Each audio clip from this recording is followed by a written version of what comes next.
Je voudrais ici manifester ma gratitude au gouvernement bissau-guinéen qui, depuis une semaine, m'a pris en charge, m'a honoré, m'a apporté en tout cas quelques jours de joie de vivre. Ne serait-ce que la balade sur les îles, en tout cas le gouvernement bissau-guinéen a joint l'utile à l'agréable. L'utile ici, c'était la signature de cette convention de concession.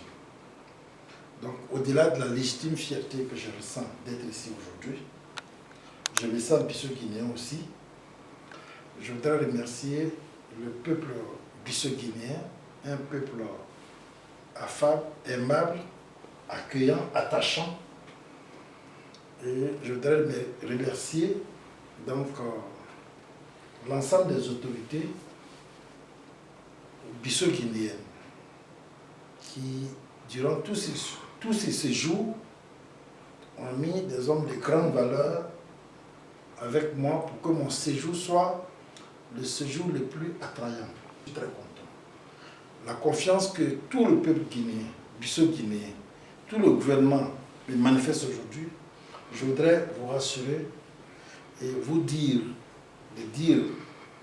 au grand patron, au président de la République, que je serai à la hauteur de la confiance qui a été placée en moi.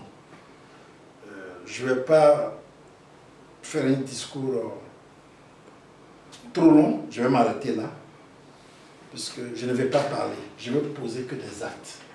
Pour la confiance qui m'a été manifestée, en tout cas, je ferai tout pour être à la hauteur que j'ai rencontré les plus hautes autorités de ces pays pour parler de développement économique et social. Il serait fastidieux d'évoquer ici les 13 grands chantiers que nous avons, que le gouvernement bissau-guinéen a bien voulu nous confier, mais ce qui est vraisemblable, je pense que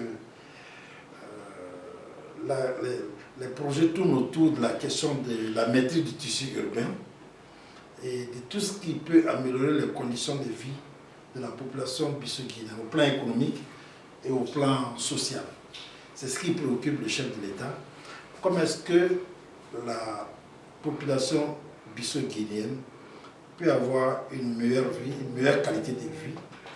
Et nous pensons que la question de la maîtrise du tissu, la question de la ville nouvelle, des deux villes nouvelles, puisque c'est une ville aéroportuaire d'une superficie d'environ 6 000 hectares et une ville commerciale comme Aquaba City, qui s'étend aussi le long de la corniche. Et je pense que les deux villes viendront soutenir l'économie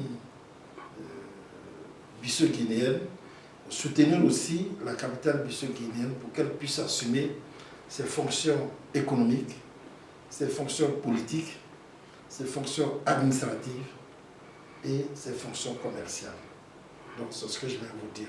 La ville va s'étendre, les opérations vont démarrer bientôt et je pense que dans quelques années, dans quelques mois, dans quelques années, vous verrez ce que l'actuel président peut faire pour sa population, qui lui a fait une confiance totale.